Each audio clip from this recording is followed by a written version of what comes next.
All right, so I think most of you know me already. I'm Emma Cutrofello, otherwise known as the Pre-Law Advisor, also Government International Affairs. Thank you all for coming. We're recording this today because many of your fellow students and alums were interested in hearing this presentation and are studying abroad or couldn't make it tonight. So we wanted them to be able to see and hear everything happening here. I am joined today by Sara Kelly. I'll let her introduce herself. Sure.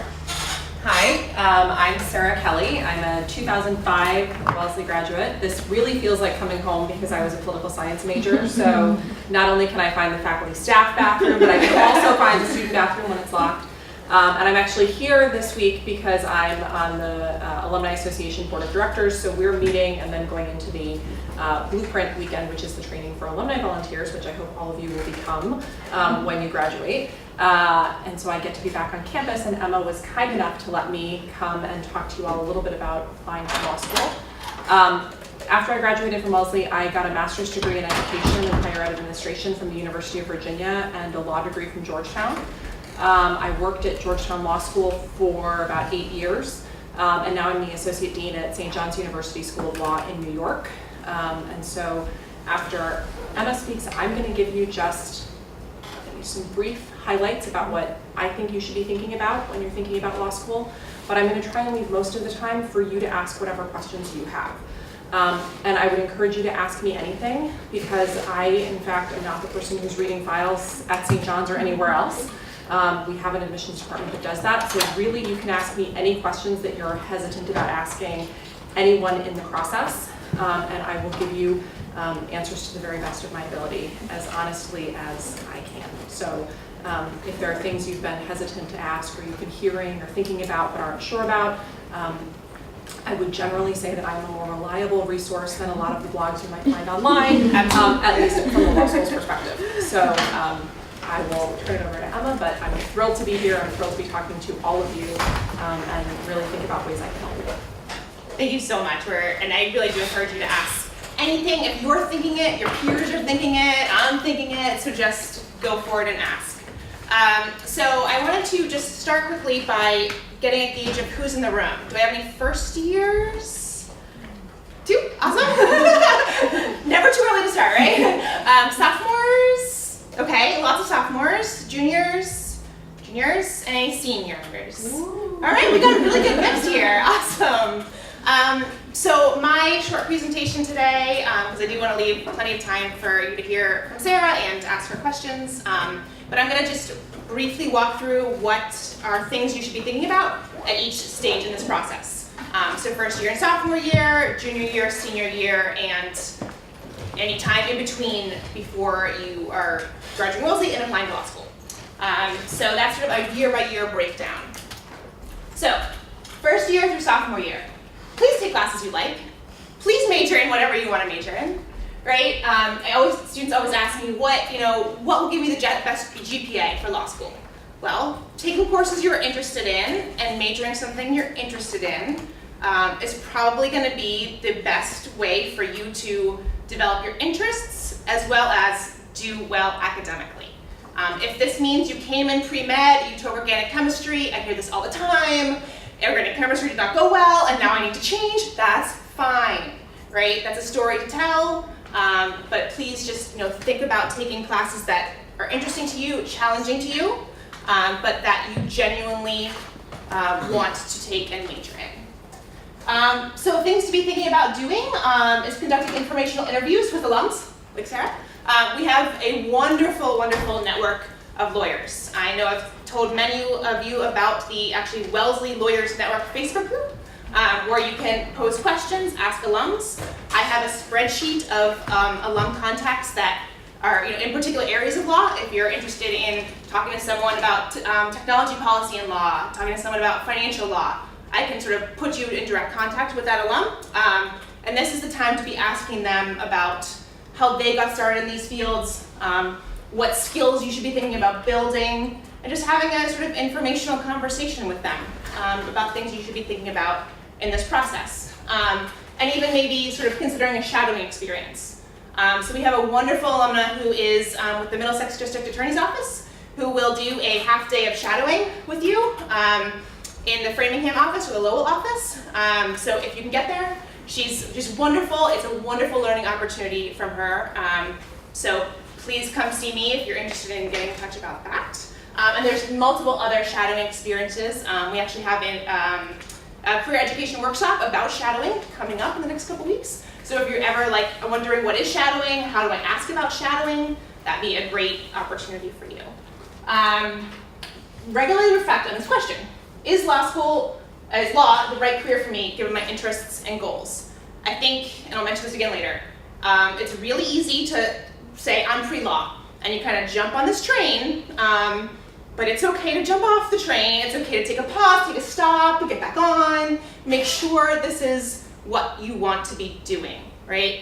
I think we think a lot about law school, law school, law school. Well, you're a lawyer when you come out of law school, so make sure you know what it means to be a lawyer and that that is the right thing for you. Okay? Think about how you want to be involved in your Wellesley community. Everyone here does so much. It's one of the things I learned when playing at Wellesley is you're all really, really involved, which is wonderful. But I think one or two things that you genuinely care about and you're on e-board and you really want to devote that time is in your best interest professionally and for thinking about law school, than having 10 things that you're sort of just a little bit doing, a little bit a member of. This probably sounds really familiar when you're applying to Wellesley, right? show passion in one thing, right? And that just means something different for other people. You know, I speak to student athletes who say, I'm literally up at 4:30 on the rowing team. I work a second job. That's your thing. Don't feel like you need to do a ton on top of that. It's different for everyone, right? And then thinking about internships. I've talked to many of you about internship experiences at local and state government offices, district attorneys, legal aid. We have the wonderful Harvard Legal Services Center that hires many a Wellesley student every semester, which is a great opportunity locally, but there are legal aid and legal services offices everywhere around the country.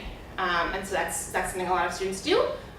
It also does not have to be in law, right? If you're interested in the environment and if you're interested in serving a certain subset of the population, working in a nonprofit, working with that group of people on an issue you care about is also a really valuable experience. Okay? Can I Please. add something here? Yeah.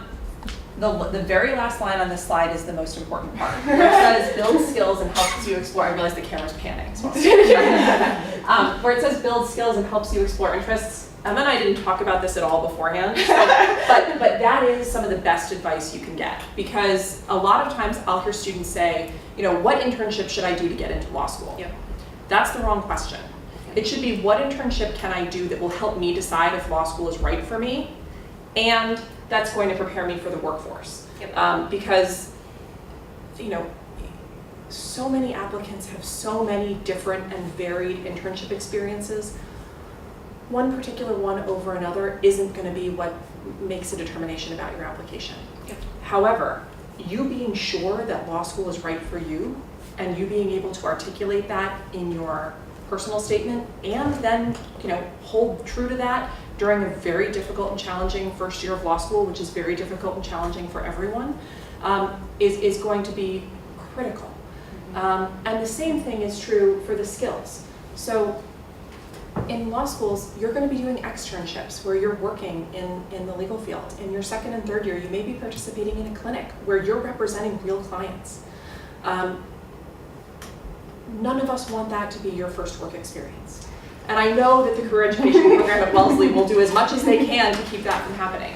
But really getting an internship that teaches you skills, and by skills, a lot of what I'm talking about is the ability to prioritize, time management, writing under pressure in a professional setting, turning in written work to a supervisor, getting feedback, knowing how to take that feedback, retool and resubmit, internalizing how to accept constructive criticism and integrate that as a learning experience. All of those things are so vital to your success in law school. So think about kind of the skill building and the opportunity to explore your interests as a much more important component than what exactly that internship is and whether it says law. Because if you work for an environmental nonprofit and explain to me or anyone else at a law school, but that's really what solidified your interest in going to law school, because you had the opportunity to explore that area and know that you're interested in environmental law. That's just as meaningful as if you were working at a law firm or a DA's office. Those are equally valuable. That might convince you that you want to do a particular type of litigation or criminal defense or work in a DA's office. All of those things are wonderful, but it doesn't have to be a legal themed internship to have the same value as any other.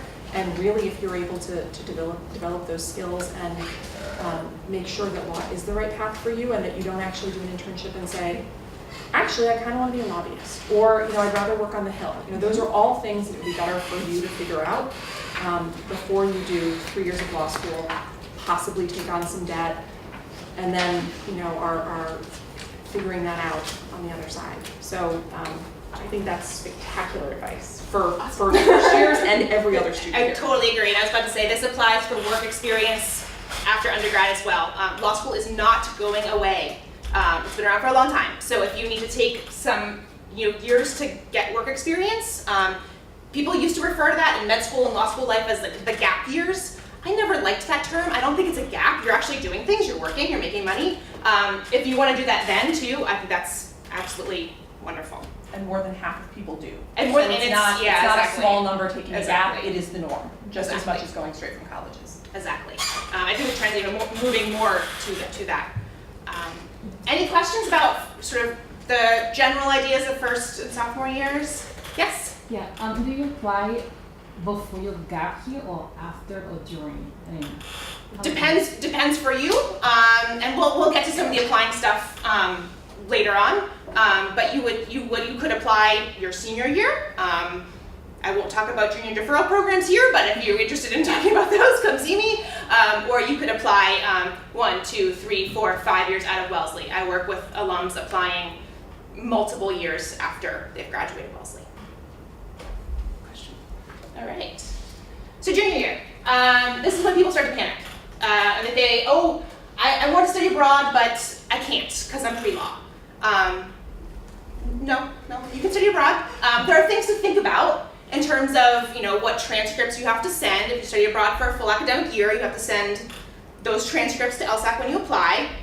That's fine. There are things to think about in terms of your course load and completing on time. But this is, sometimes the one opportunity in your life to go somewhere else, to have another experience in another country. And I would certainly encourage you to do that. Thinking about summer internships again, there's, like we said, there's a lot of things you can do in and around law, so know your industry timeline. For example, there's a legal internship for undergraduates at Capital One, financial firm. They hire in September for the following June. Environmental nonprofit, we're probably talking April, May. So just know your timeline, think about things well in advance, and CareerEd's here to help you through that. Start to think about your timeline of when you're thinking about applying and work backward, right? Because LSAT prep, I often say treat it like a course. If you're studying for it at Wellesley, that's the amount of time you should be thinking about planning for. Differs for everyone, but sort of think about when you have time and the ability to work that into your schedule, and think about am I going to add to my resume with some work experience after Wellesley? Do I need that time to take a break? Totally normal. I think that's great. Do I need that time to explore law in more detail? Do I need to make sure this is right for me? And just working sort of backwards from that. Like I said, I'm here to work with alums. We work with alums who are in their 50s, right? So career education serves students and alums for life. And then attend the pre-law events, right? So we have several pre-law society events that they're helping collaborate with. We have law schools coming to campus, going to those, asking questions. We have the LSAT forums in major cities. Boston's is November 12th. I'll be there. Maybe some of you will too. And then challenge yourself academically, which looks different for everyone. Wellesley is a wonderful place that is competitive, but what other person A is doing is not what person B is doing, and that should not be always comparing yourself against another person. People are double majoring, they're minoring, they're working 3 jobs. Challenge yourself academically and for what that means for you. Okay? So junior year is again time to prepare, time to start planning, thinking ahead. Senior year. If you're applying as a senior, you need to take the Lsat. I usually encourage students to take it only once. You can take it twice. Things happen, but you should prepare for it as best you can the first time. And then thinking summer or fall. Fun fact about the Lsat is it's going to a tablet format as of next September. So it's always been a written test. It will now be offered 9 times a year, I believe. It's already been moving that direction, but it will be on a tablet. So some students have, there's a student who sort of tested this with LSAT, but that will be different in terms of how you prepare, how some of the test prep services help you prepare. So for a lot of you, that will be the new type of test you're taking, so something to think about in the future. All right, start to think about your list of schools and really invest time in researching them. Sort of going down here, find the right school for you. You found Wellesley. I hope you feel like this was the right choice for you, but I think you probably put a lot of time into figuring out that this is the right choice for you. I think sometimes with law schools, students take the T14 or the T20 and they just sort of say, that's my list. And that could be a starting point. I know that's one thing to do, but really invest time in finding the right choice. This is 3 years of your life, which is no short amount of time, in a city where you're going to be living and sort of working potentially and being a young adult. So really find the right choice. There's lots of opportunities to explore that. There's the LSAC forums, or the schools that come here, pre-law sessions, visits to them, phone calls with admissions officers. Try and find the right fit for you. Everyone here can get into law school. I hear all the time, I'm not gonna get into law school. Yes, you absolutely are gonna get into law school. People get into different law schools, right? But please be realistic in terms of, we'll talk about where are the realistic fits for you. If you have a stretch school, of course apply. I always will say apply to your dream school. But then we should also have, this subset that are a good match for you. Right? Please, please, please take scholarships seriously. That there are, applying down the list can open up some scholarship opportunities. I have a list on our website of scholarship opportunities that you could apply for through Clio. And so, think about what that means for you and your life going forward. Potentially taking on a lot of debt in this process is something that I think a lot of people take for granted. It's law school and they take on a lot of debt. You might take on some debt, but there are scholarships, there are options, so it's not a guarantee that that's what it has to look like for you. Okay? And please know the employment landscape, right? There's this wonderful organization called NALP, again, linked on my pre-law page.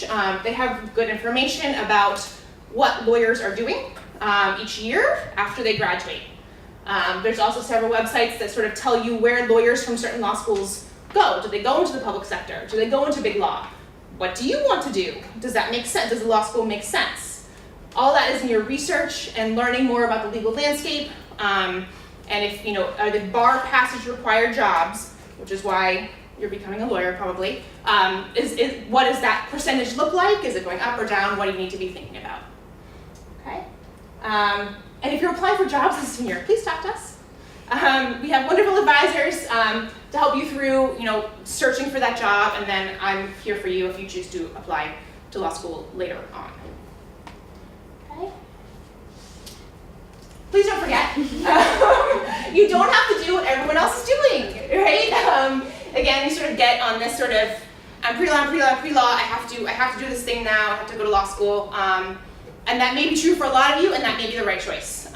But always take a minute to sort of reflect, what skills do I have, what interests do I have, why I apply to law school.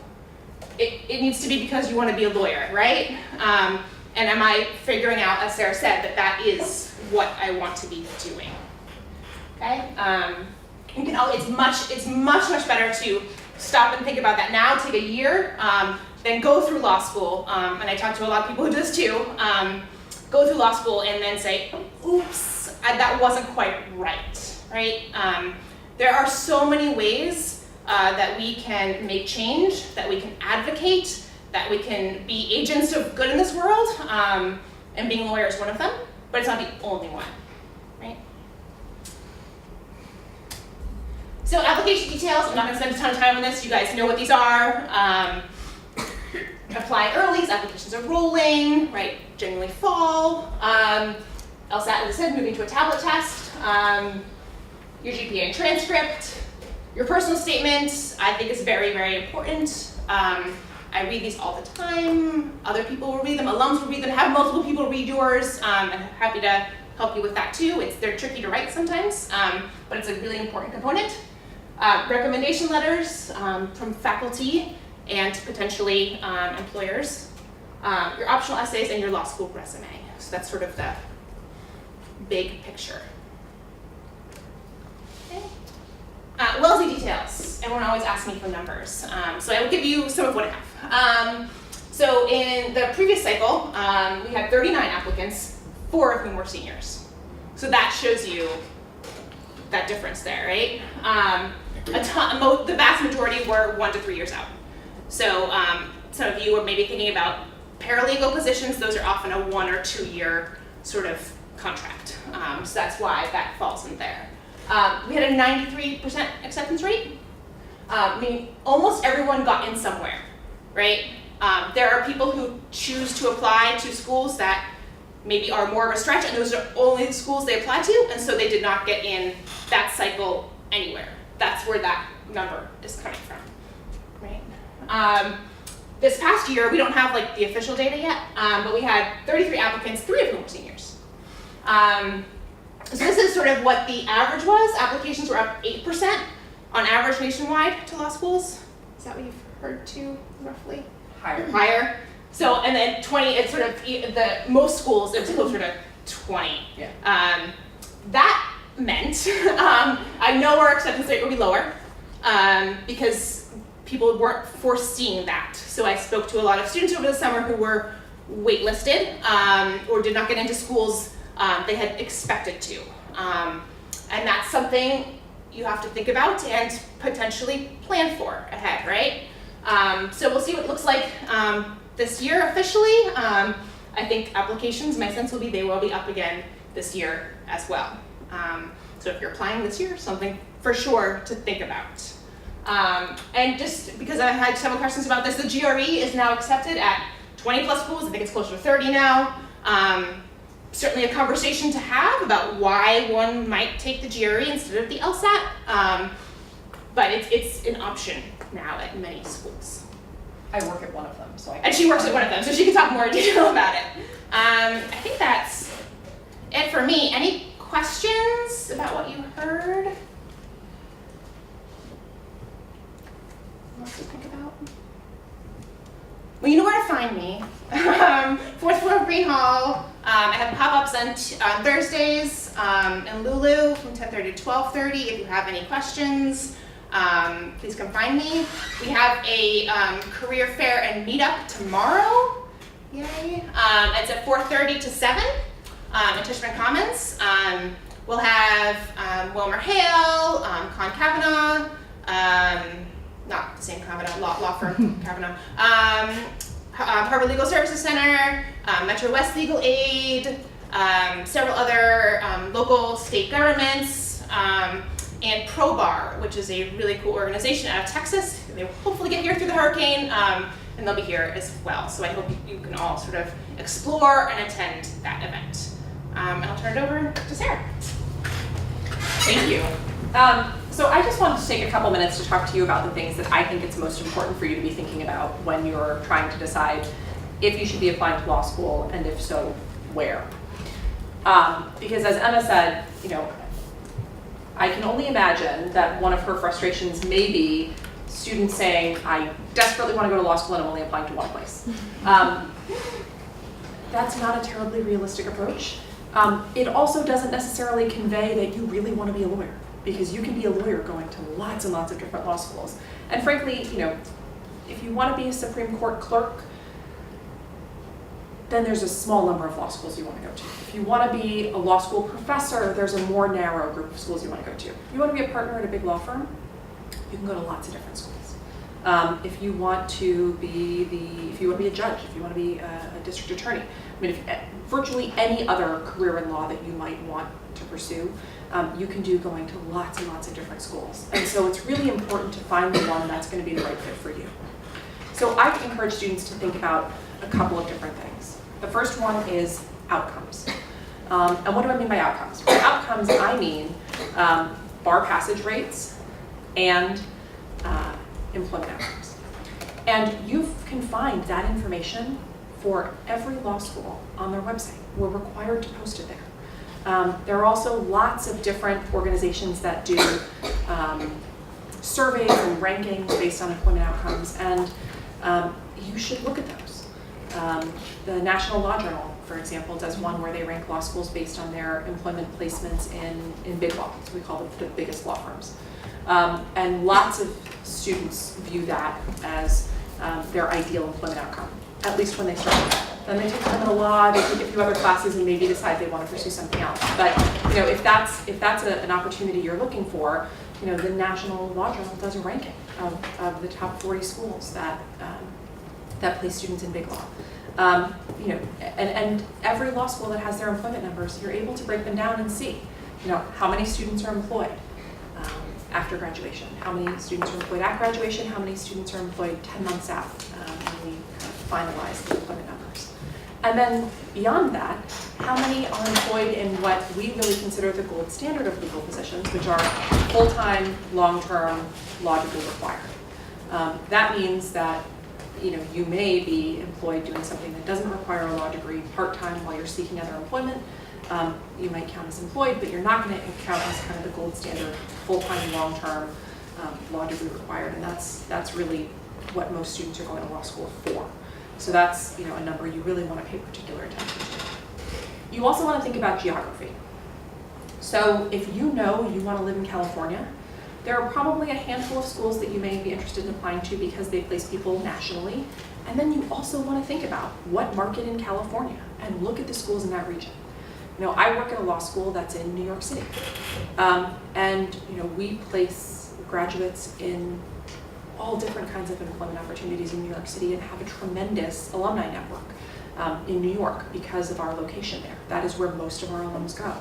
And so, we're much better at placing students in employment opportunities and providing externship experiences in New York City than a similarly situated law school in another region would be. So you really want to think about where you want to live after you graduate. I want to be clear, that doesn't mean where you want to live for the rest of your life, right? This is not making a lifetime commitment to any one area. But if you're going to a law school that has really strong ties to a particular region, that's probably going to be the place where you're going to have the best opportunities to launch your career and then transition from there somewhere else. So I sometimes talk to students who say, I desperately want to live in New York for 5 years. And then I want to move home to Chicago where my family is, and that's where I expect I'll live the bulk of my adulthood. So what do I do? Where do I go? And the odds are you're probably going to have more options if you go to law school where you want to start your career and then transition from practice to a different area. So think about that. You also really want to think about culture. And culture is hard to measure. But law schools have wildly different cultures in many ways, ranging from a lot of different factors. One of them is the size, the number of sections that they have in the 1L class. How many of you know what I mean when I say that? So in many ways, going to law school is like going back to high school, in that you show up the first day and you are going to be put in a section. Different law schools split them up differently. We do it alphabetically at St. John's. And you are going to be in the same classes for your first year of law school with all of those students. Some classes you might be split into small sections. So for example, legal writing, you're not going to be in a class with 100 other students. But for constitutional law, criminal law, torts, property, all of those classes, you are going to be with the same group of students. So, how many sections do they have, and what kinds of opportunities for interaction between the sections are there? What is the culture around the faculty? Or is it a law school that's faculty focused? Is it a law school that's student focused? One of the things I love best about my job is I work at a place where we are student focused, and we are student focused every day. So that means that when we're making decisions about whether to do something, whether to implement a change, whether to modify curriculum or how we teach or different extracurricular opportunities, or whether we want to create a new position and have a new administrative position or faculty position, what's driving that decision-making process is, what impact is it going to have on students? And so, you want to think about what is the culture at a place you're looking at. Culture is really hard to measure. So I definitely encourage you to visit. Visit law schools that you're thinking about. Sit in on classes, take a tour, have lunch with a current student. It's harder to do when you're a senior at Wellesley. I'm aware of that. It was, it's much easier when you were probably a junior or senior in high school looking at colleges. It's a little bit different and a little bit more challenging when you're looking at law schools.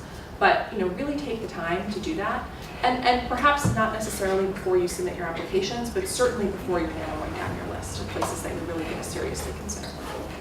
There's really only one metric that I think you can use that can be helpful in thinking about culture, and that is the transfer out rate. So again, you're going to find a lot of information on every law school's website, and it's the ABA disclosures. We're regulated by the American Bar Association, and they require us to put bits of information on our website. One of them is how many students are transferring out each year. And what that tells you is how many students in a class think that they would be better served being a law student somewhere else. So, that doesn't tell you exactly what the culture is like, but if a school has a lot of students transferring out, it does tell you that there's a significant population that think that that school isn't serving them as well as they could be served somewhere else. So I would encourage you to look at that.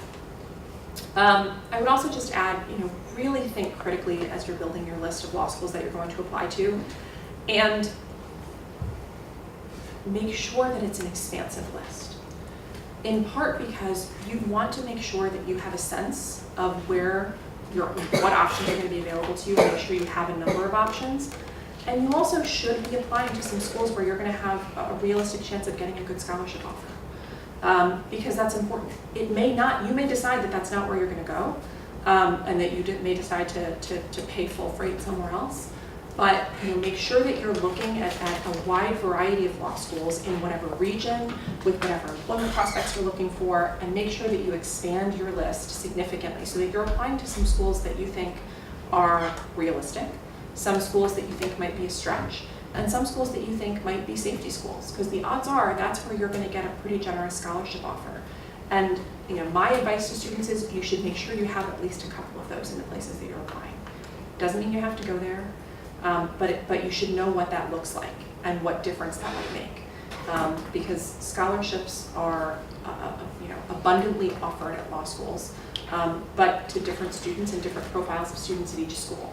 So what that looks like for each of you is going to be different based on a variety of factors, but you should really make sure that when you're putting together the target list of schools to apply to, that you're including some where you're likely to get a generous scholarship offer, so that you at least have that to consider when you're deciding where to go.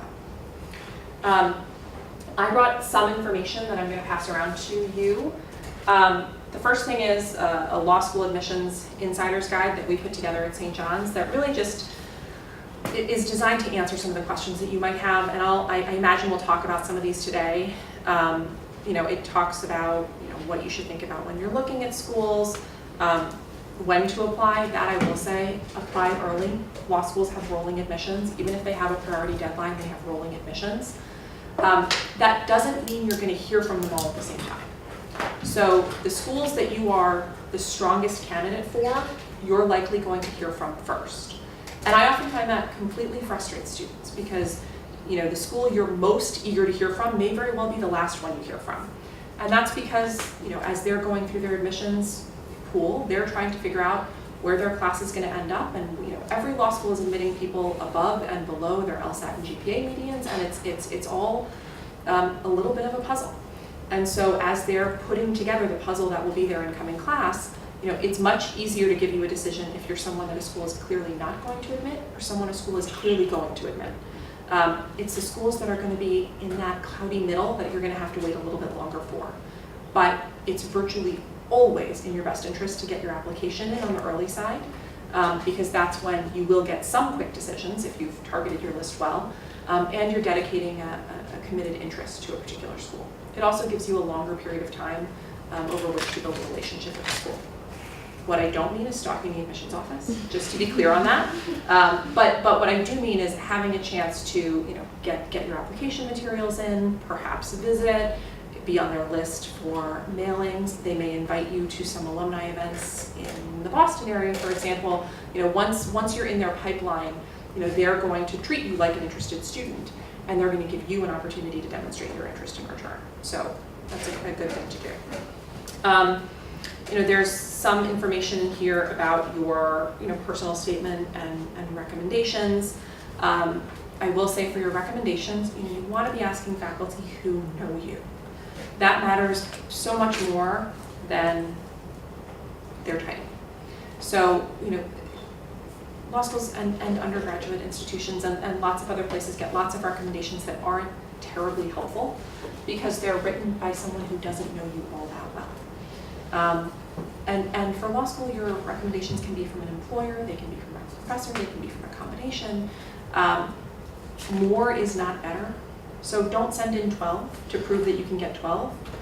Really focus on 2 or 3 that are going to come from people who can talk about what makes you you, what you're going to bring to a particular law school's community, perhaps your interest in law, your academic performance or your performance in a work setting.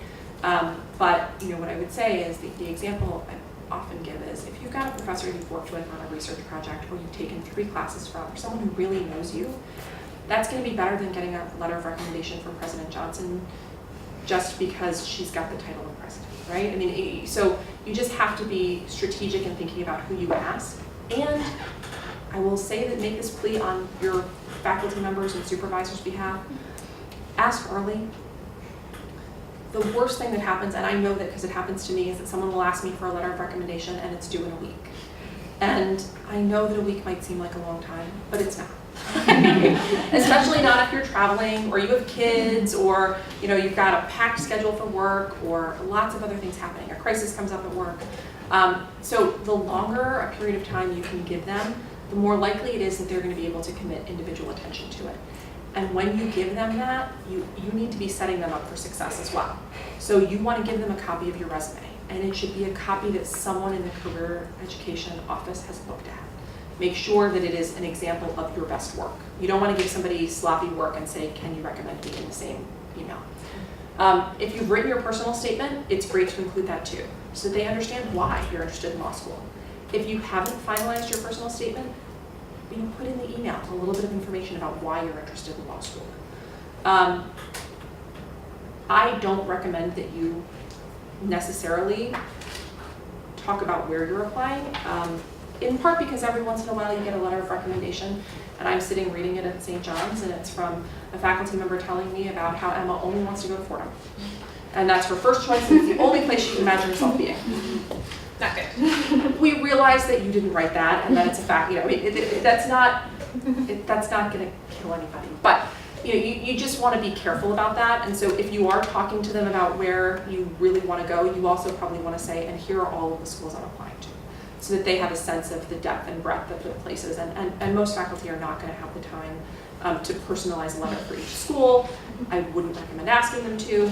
That doesn't really make a difference from my perspective, but you do want to make sure that if you're conveying to them that there's only one place you want to go, maybe make sure that they're not then conveying that to all 12 of the schools you're applying to. So I'm going to pass out these, which are the Insider's Guide, which hopefully will be helpful. I'm also going to pass around some St. John's brochures in case any of you are interested in learning more about St. John's, and some inquiry cards that if you want me to be in closer contact with you or someone in our admissions office, you can fill out and give back to me. But more than that, I also just want to take some time to hear from you all about what questions you have that I can answer about, to try and demystify the process, to demystify looking at law schools. or just answer kind of any other questions you might have about what it's like to be a law student, what it's like to be a student at St. John's, a student in New York, or anything else that you might be wondering. Yeah? You mentioned that St. John's does the GRE or the Lsat, accepts We do. either. Yeah. Do you have thoughts on which is better in certain circumstances? So I'll tell you, we see many more Lsat applicants than GRE applicants, and from my conversations with colleagues at other schools who also accept the GRE, that's true there too. So I don't think my experience is unique. This is our first year accepting the GRE, so it's not like I have a wealth of data. Many more of our applicants and many more of our admitted students and many more of our matriculated students took the Lsat just because that's the population of people going to law school. Most of the people who've taken the GRE have a reason for doing so. So it's somebody who maybe already has a graduate degree, from another discipline. It might be somebody who's a number of years out and who thought they were going to do a different graduate program. I don't see many applicants who are applying directly out of undergrad who are choosing to take the GRE instead of the Lsat unless they're thinking about maybe doing a dual degree. So for example, if you were interested in doing a JD MBA and you could do the GRE for both programs or take the GMAT and the Lsat, that would make sense. I don't think that either one advantages or disadvantages you. I would say if you're gung-ho on law school and you're not thinking about other types of graduate school and you're not looking at joint degrees and this is something you're doing in the near future, I'd probably say take the Lsat if it were, that's what I would do if it were me, or that's what I would tell a sibling or a friend. But not because I think taking the GRE disadvantages you in any way. I think if you are considering dual degree programs or you're somebody who's not sure if law school's right and you think you might want to take a test this year, but you're probably not going to go. The scores are good for 5 years. So there are some people for whom it might make sense to take the GRE because they're thinking, I'm a perfect example. I took the GRE before I got my graduate degree in education and then took the Lsat to go to law school. I wouldn't do that. If I were me applying to law school again, I would have just used my GRE score for both. And so I think, I would have been somebody who probably could have taken the GRE as a, senior in college or first year out and then not taken anything else, and it would have worked for both programs. So I think it just depends on your personal goals and what you're looking for, but we're considering them the same way. Thanks. Of course. Yeah, I have a question about the Wellesley statistics. What was the most common major among the 39 people who applied to law school? Oh, good question. And I say this with a caveat because there's no major requirements, right? There is no, you should major in this. The most common major it varies each year between political science and philosophy. And about 5 to 7 of each, and then many, many other things. Economics, biology, English. So there is, I would say there's no clear. And it doesn't matter. And it does not matter. It doesn't matter. We have theater majors and chemistry majors and political science majors, and some schools have a pre-law major, and in the admissions process, that's not a variable that's carrying any real weight. It does matter how you do in those classes. So, if you are an exceptionally talented linguist, you want to major in what you enjoy, what you love, what you're passionate about, because those are the classes you're going to work hardest in and probably do best in. In terms of what we're looking at when we're looking at majors, it's do you have the skill set to do the work required in law school? And I hate to break it to all of you, but because of the distribution requirements here, you are all going to be able to write and read critically. And that's what, your transcript is going to show that you've taken classes in a wide range of areas, irrespective of your major. So you're going to have the skill set necessary to be successful in law school. Whether you're a math major or a chemist or a political science major or an economics major or international relations. I was a political science major. I think there's a correlation between people who are interested in political science and people who are interested in law. But from a law school's perspective, as long as you're able to demonstrate that you've got the writing ability and the critical thinking ability and the reading ability, it doesn't matter what you major in. So But I get that question all the time. Everyone thinks it does. I mean, I had someone say to me, I'm thinking about majoring in theater, and my parents tell me I'll never get into law school. And so I actually went back and looked and went, no, you will. I can tell you that this actually is totally fine because what really and frankly, if you're interested in entertainment law, not a bad combination. But so it just depends on what your story is about that. People who are interested in IP law, for example, it's spectacular if you've majored in something that's in the sciences or possibly math. So there's all different ways to tell your own narrative, and that's what you're going to be crafting in your personal statement, and that's the kind of thing you're going to ask your faculty recommenders to talk about in their letters. But what your major is, don't choose a major based on what you think a law school wants to look at. I think this is where Wellesley works to your advantage because we are well known as a liberal arts school with writing requirements. I think it's another thing if you're coming out of a more science tech program without those kind of requirements, and it's more of a question, can this person write well? But you're demonstrating your writing skill, direct letters through your personal statement, Through Lsat. Through Lsat. So lots of different ways you're showing that. So yeah, don't worry about major. And can I ask a follow-up just related to that point, because I get this question all the time. I'd love to hear yours, Professor. Credit non at Wellesley. And so I will tell you what I say. That credit non is not a thing at law school, really.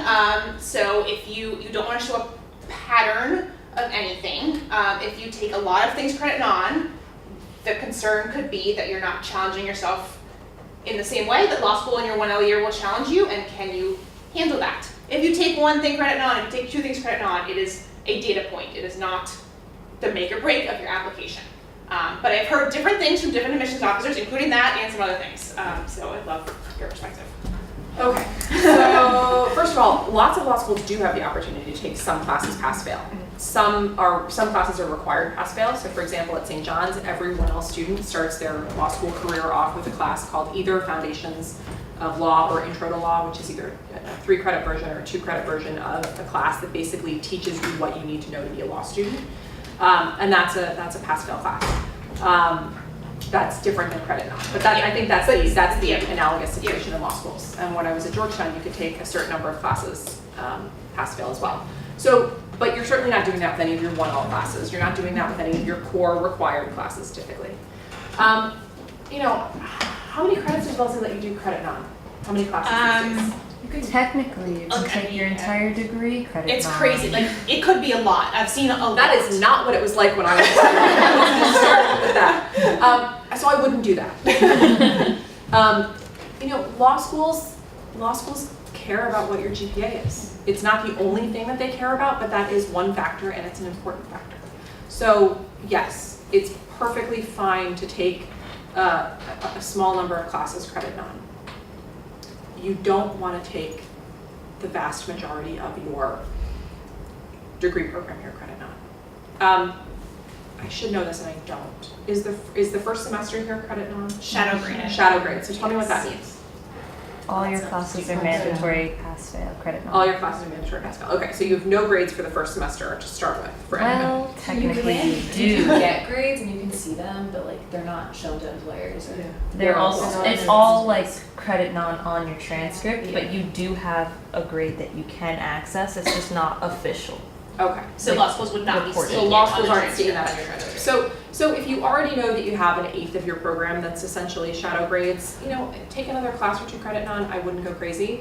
But I do think, look, if there's a class that you really want to take and you really think, look, this is going to be a real challenge for me and has the possibility to significantly impact my GPA, take the class and do a credit non. Don't avoid the class altogether. But use it judiciously, and what that looks like is going to depend on each student. But yeah, I think a small number of classes is fine. I think a huge number of classes is going to be a red flag because very few law schools don't have grades. There are a couple that do that are gradeless. But as one of my colleagues who is also a Wellesley alum and a Harvard law grad, she frequently talks to me about her non-graded law school experience. But that's not the way most law schools work. And in fact, grades are important for postgraduate employment in law schools. So you want to be able to demonstrate that you can do well in a graded class. And not just one, but most of your undergraduate curriculum. Following up on that, when you study abroad, all courses are credit non-honorary. When they get, right, so if you study abroad for 1 semester, that comes in to your Wellesley transcript, that is right. That's the way it shows up. But you can send that transcript from that other institution Exactly. to the law school. Exactly. So what that means is, if a law school admissions officer is reading your application, what they're going to have to report to the ABA and Lsat and all these other reporting institutions, US News, is the GPA that you earned. But it also means they can look at that transcript and see, oh, did she treat this like a semester of vacation? Yeah. Or, did she work hard and do well in her classes? Yeah. And so, you don't want to, there's no reason not to study abroad. I mean, study abroad is a positive. But, just do well in those classes, because even if they don't count to your Wellesley GPA, you're still going to show a law school admissions officer that transcript. And that's actually also a really good opportunity to show that you can pick up, move to a new part of the world, and fend for yourself and demonstrate some independence, because most other parts of the world don't have the same support structure that U.S. institutions of higher education do. So it often shows kind of an ability to be independent in some ways. So Wellesley its grading policy wants to curb grade inflation. A lot of that was implemented when I was a student here, and I am well aware of grade inflation policy. So does the admissions committee consider the grading policy of a school when comparing GPAs between people in different schools? Yes. Okay. And look, I think it doesn't, schools, institutions are aware of what the grading policies are. I do think that this is an area where I wish Wellesley would make a change, personally. In part because I think where it can have an impact is sometimes on scholarship offers. Mm-hmm. It may not be that you don't get in, but it may be that your scholarship offer isn't as large. And I think that, this was implemented when I was a student here, which I hate to break it to you, but was not that recently. And I think the hope at that time was maybe that other schools would follow suit. I don't think that's happened. No. And so I see this as an area where Wellesley's a little bit out on a limb. This is far beyond my purview. I have no ability to change the practice policy in any way. But if you're asking my personal opinion, yes, admissions offices, Wellesley sends a statement with transcripts that So it gets attached to it. It gets attached. Take it seriously. They understand what it means, and they understand. So they understand what it means, and they understand what it means compared to other applicants from Wellesley. Yep. But when they're still looking at the GPAs across the board, I don't think it would be truthful for me to say it has no impact. Yeah. But I think the impact is probably mostly on the margins. So I don't want you all to think, oh no, this is like a terrible thing. But I think it probably does impact the margins a little bit and scholarship offers a little bit. There's another question over here, I think. I'm more interested to hear about your experience at Georgetown as a first-year law student specifically, and how you felt like Wellesley prepared you for that, and what the transition was like going from undergrad to. So I took time off before I went to law school, and I worked. I got a master's degree, and then I started law school. I think Wellesley prepared me very well for law school. I think one of the things, I went to one of the largest law schools in the country after coming from a small liberal arts college. That's probably not something I focused on enough during my own law school search process, because while going to a large law school offers a ton of opportunities and resources, I think I personally probably would have enjoyed a smaller law school experience a little bit more. But I think Wellesley did a very good job preparing me for law school. Law school's still hard, and partly because you're going to end up with a lot of other people who are really interested in law, passionate about what they want to do, really smart, and the way that law school is taught is different. Most law schools use the Socratic method in at least some of their classes, and so that means you have to be able to have read and analyzed the material and be prepared to answer questions on it. Some professors just call randomly. Some professors will give you you're on this week, you're on this week, you're on next week, and you rotate through. But there's a lot to manage and there's a lot to learn. And I think learning how to read and brief cases is very different than the reading that you're doing here, irrespective of what your major is. I was a political science major, did lots of reading, lots of writing. Analyzing a case is still different. And figuring out how to distill it to the most important facts without basically writing a summary of the case that was nearly as long as the case itself. And so those are all skills you learn in law school. But, you know, I mean, the best advice I would say is think about, you know, reading. I mean, I often have students who say to me, okay, I'm going to law school in the fall, it's May, what do I do? You know, take a little time to yourself. I don't encourage you to read all of your law school books the summer before you start law school, mostly because you won't know how to read them yet. I mean, you'll know how to read them, you won't know how to read them for the information you're looking for. And you need a break. You need a break. You have to start law school fresh. But also read. You know, read a lot over the summer. Read books that you love for fun. Read on the beach. And I think even if it's not the summer before, these are things to think about. You know, if you're thinking about taking a couple of years off, you know, read a lot during that time. Because the quicker you read and the more used to spending a lot of time reading that you are, the better I think you'll be when you're ready to start classes. How did you deal with asking for letters of rec as someone who did a master's before? Because I'm going to do a master's hopefully before I go to law school. I'd love to hear your advice. So first of all, keep in touch with your professors. Whether you go to law school or not, all of you should keep in touch with your professors. Not on a surface level of like, let me just connect with everybody who ever taught me in class, but I hope that each of you, by the time you graduate, has a few faculty mentors who are people who have invested in you. And who are really, I mean, that's one of the things I loved about Wellesley, was having faculty who were invested in me and who knew me. And I hope everybody's got at least a handful of those that you're really able to keep in touch with. Ironically, I don't think either of my letters of recommendation for law school came from political science professors, but Professor Cuba, who was Dean Cuba when I was a student here, because he was Dean Shannon's predecessor in the dean's office, wrote one of my letters of recommendation. He was back on the faculty by my senior year and taught me some classes.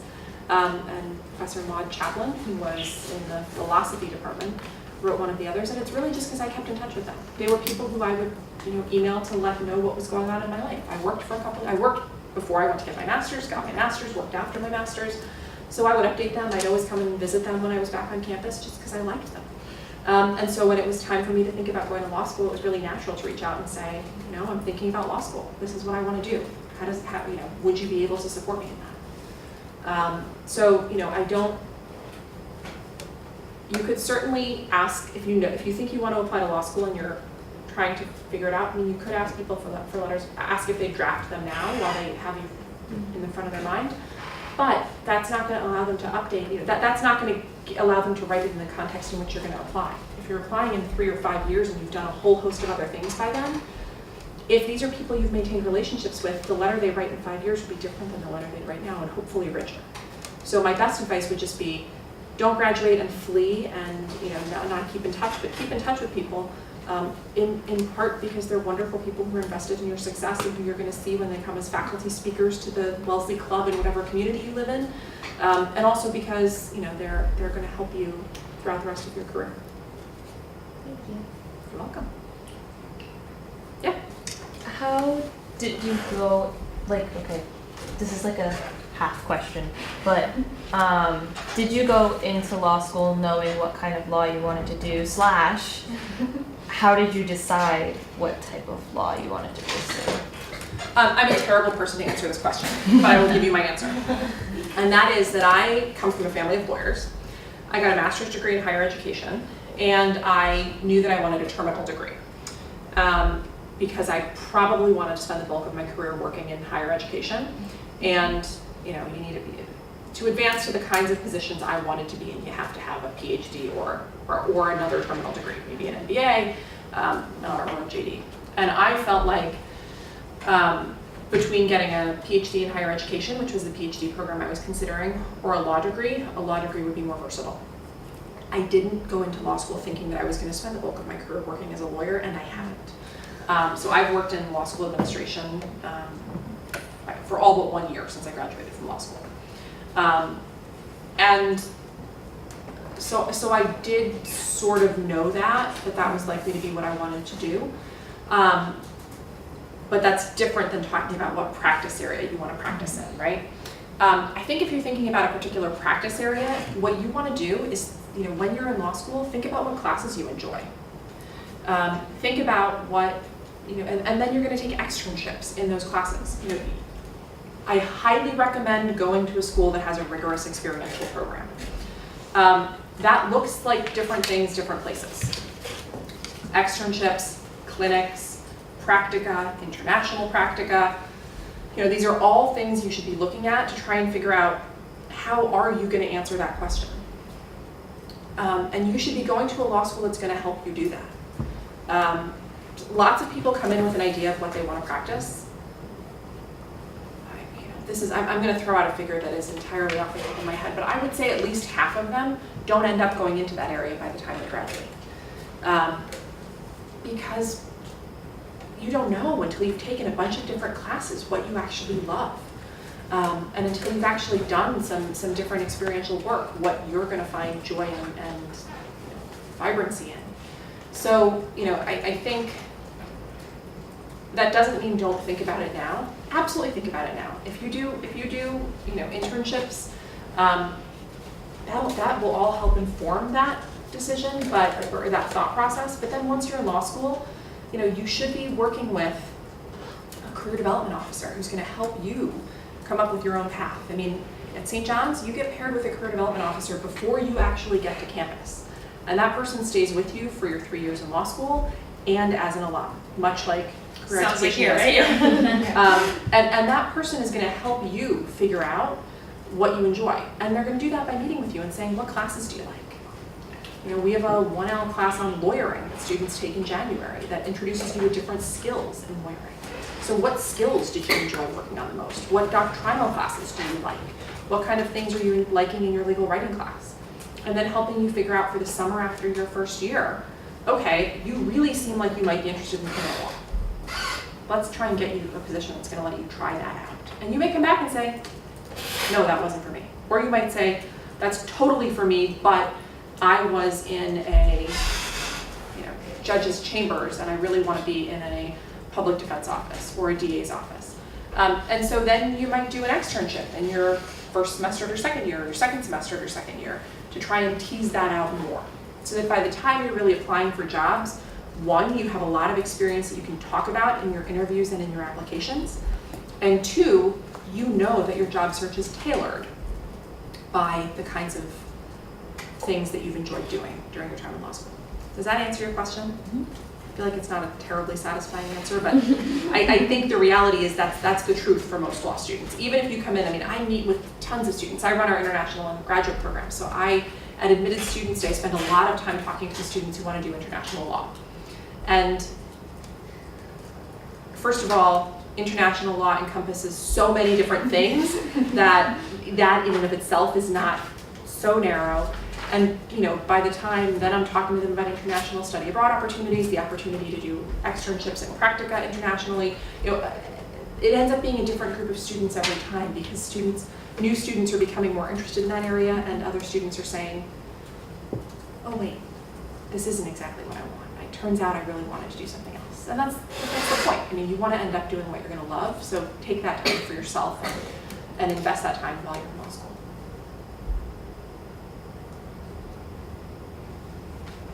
No other questions? Well, thank you all very much for coming and taking the time. I'm happy to answer any other questions you might have if you want to come up and chat.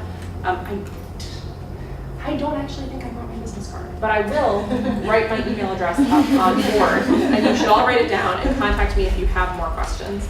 I'm going on a business trip to Brazil after this, and I packed up a box of them and shipped them to Brazil. And then I got here today and went, did I pack any in the box that went to Wellesley? And the answer I think is sadly no.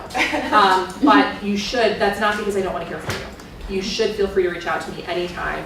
I'm happy to answer any questions I can. I can't promise an immediate response, so I'll just put that out there. It does sometimes, because of things like going to Brazil for a week, my response time can be a couple days, but I will get back to you as soon as I possibly can. I'm always happy to talk to you and to put you in touch with other people if there are things I can do to help.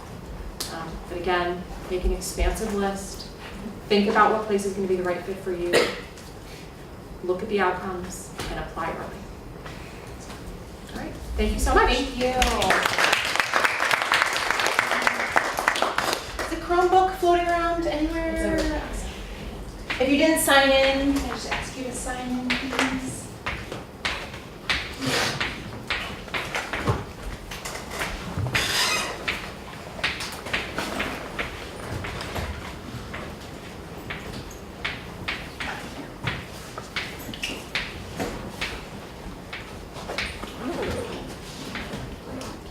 All right, that's my email address, and if anybody has any of those cards, if you want more information on St. John specifically, give those back to me. I'll make sure they make it to our admissions office, and don't hesitate to reach out. Thank you guys. Have a good night. Hopefully I'll see some of you tomorrow.